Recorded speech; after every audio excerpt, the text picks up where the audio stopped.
તેથી મિત્રો આપણી યુટ્યુબ ચેનલ ગુજરાત એન્જિનિયરિંગ એકેડમીમાં બધા મિત્રોનું સ્વાગત કરીએ છીએ. આજે આપણે કોમ્પ્યુટર સેમેસ્ટર 4માં આવતો સબ્જેક્ટ છે ને જીટીયુ એક્ઝામના ફ્રી ઓફ તમારે તૈયારી કરવી હોય ને જીટીયુ એક્ઝામમાં પાસ થવું હોય તો આ વિડીયો ખાસ તમારા માટે છે.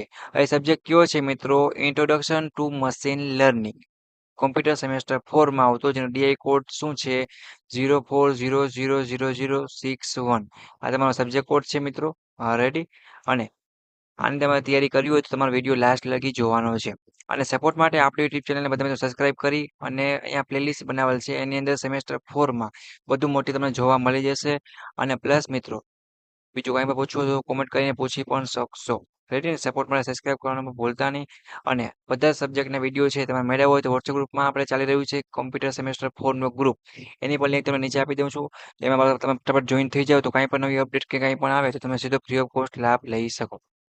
હવે તમારા આઈએમપી પ્રશ્ન તો વાત કરીએ તો ઇન્ટ્રોડક્શન ટુ મશીન લર્નિંગ કરીને તમારો આ જે વિષય છે બરાબર આખો એની જો વાત કરીએ તો ચેપ્ટર વાઇઝ તમારા માટે મોસ્ટ ઇમ્પોર્ટન્ટ છે મિત્રો એ બનાવે છે. હવે પેલું ચેપ્ટર કયું છે તો કે ઇન્ટ્રોડક્શન ટુ મશીન લર્નિંગ. એની અંદર 6 છે ને મિત્રો ઇમ્પોર્ટન્ટ ક્વેશ્ચન નીકળે છે. કે સૌથી પહેલો શું કે ડિફાઇન મશીન લર્નિંગ. કે ખબર હોવી જોઈએ ને સબ્જેક્ટ આપણું જેના ઉપર છે મિત્રો એના ઉપર આપણે શું ખબર હોવી જોઈએ કે મશીન લર્નિંગ છે શું, પછી હ્યુમન લર્નિંગ છે, વીએસ મશીન લર્નિંગ શું છે બરાબર છે. આ બે ખાસ એક પ્રશ્ન કરી નાખવાનો.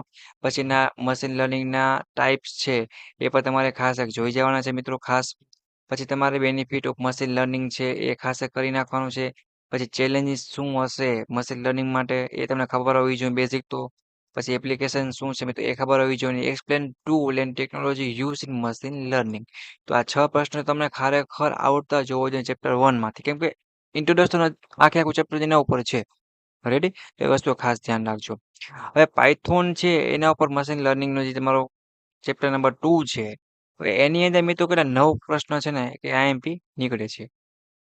એમાં જો આપણે વાત કરીએ મિત્રો ખાસ તો સૌથી પહેલા છે ને તમને એક્સપ્લેન કરો ત્યારે ખાસ એક વસ્તુ ધ્યાન રાખવાની તમારા જે તે સબ્જેક્ટમાં ઇમ્પોર્ટન્ટ નીકળતા હોય એ તમારે એક પ્રિપેરેશન કરવું પડે. જેમ કે અહીંયા એક્સપ્લેન ધ ડેટા સ્ટ્રક્ચર છે બરાબર છે. પછી એક્સપ્લેન CSV છે, handling use and read, explain બધું જેટલી વસ્તુ પૂછાતી હોય ને એ તમારે ખાસ કરી નાખવાના રહી. જો અહીંયા આખી નિશાની એ આપેલ છે એ પ્રમાણે બરાબર છે.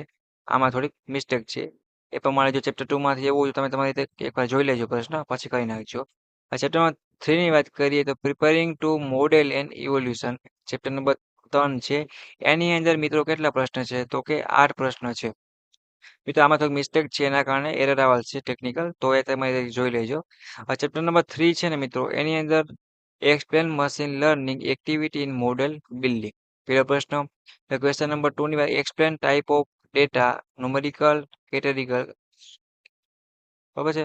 પછી એક્સપ્લેન ડેટા ક્વોલિટી છે ઇસ્યુ એન્ડ આખો એ મેથડ પ્રમાણે કરી નાખજો. પછી ચોથો પ્રશ્ન થોડો મોટો આપેલ છે પણ તમારે ગભરાવાની કાંઈ પણ જરૂર નથી એ પણ ખાસ બધા મિત્રોને જોઈ જવાનું છે. પછી અહીંયા શું આપશે પ્રિડિક્ટિવ છે અને ડિસ્ક્રિપ્ટિવ મોડેલ આ પણ ખાસ તમને આવડતો હોવો જોઈએ મિત્રો. એના પછી તમને બીજા 3 પ્રશ્ન આપેલા છે. Explain method to improve model performance આવી બધા પ્રશ્ન હોય મિત્રો મેટ્રિક્સ મોડેલ એવોલ્યુશન ક્રોસ એ બધું તો ખાસ તમને આવડતું હોવું જોઈએ. હવે ચેપ્ટર નંબર 4ની વાત કરીએ મશીન લર્નિંગ છે એની અંદર તમને 6 ક્વેશ્ચન આપેલા છે. એ પણ તમારે ખાસ 6 ક્વેશ્ચન છે એકવાર જોઈ જવાના છે બરાબર છે મિત્રો. એ તમારે ક્યાંય પણ વાંધો આવશે નહીં. પછી વાત કરીએ ચેપ્ટર નંબર 5ની અંદર તમને એક આપ્યો છે ક્વેશ્ચન એઆઈ ઉપર છે ડિફાઇન જનરેટિવ છે ને એઆઈ એક્સપ્લેન વર્કિંગ છે એપ્લિકેશન છે બધું ખાસ જોવાનું. અને તમારે આટલા પ્રશ્નો તો કરી જ જવાના છે. એના સિવાય તમારે શું કરવાનું છે તો કે તમારે 3 યરના જૂના પેપર હોય મિત્રો. શું કરશો તમે 3 વર્ષના જૂના પેપર હોય ને એ તમારે જોવાના છે અને વાંચવાના છે ખબર છે. એમાંથી ઘણું બધા પ્રશ્નો છે રિપીટ થશે અને સારામાં સારી તમારી તૈયારી થશે અને પૂછાશે. ઓકે મિત્રો. બીજું શું કરશો પાસ થવા માટે સારામાં સારા 2 પોઈન્ટ તમને કહી દઉં. પહેલો પોઈન્ટ છે આકૃતિ ડાયાગ્રામ જેમાં આવતો હોય ને એ તમારે કમ્પલસરી દોરો એના કારણે ફૂલ માર્ક્સ મળે છે. નથી દોરતા એના માર્ક્સ કપાય છે ફેલ થાય છે મિત્રો એનું કારણ બેકલો કેટી એનું કારણ જ આ છે. અને બીજું કે જીટીયુના પેપર સ્ટાઇલ પ્રમાણે તમારે આખું પેપર છે મિત્રો એ શું તો કે લખવાનું છે. એના પર વિડીયો આપણી યુટ્યુબ ચેનલ જી એકેડમી ગુજરાત એન્જિનિયરિંગ એકેડમીમાં બનાવેલું જ છે. એટલી વસ્તુને તમે ધ્યાન રાખો મિત્રો એટલે તમે આ સબ્જેક્ટમાં સારી રીતે આરામથી પાસ થઈ જાઓ અને તમને હું ગેરંટી આપું છું. ઓકે, એના સિવાય કોઈને કાંઈ પણ ડાઉટ ક્વેરી હોય ક્વેશ્ચન હોય તમારે પૂછવાનું રહેશે. ફ્રી ઓફ કોસ્ટ આ સ્ટડી મટીરિયલ તમારા માટે સ્પેશિયલ છે introduction to machine learning.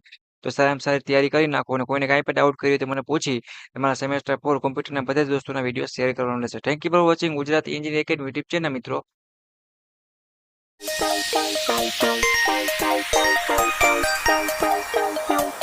Thank you.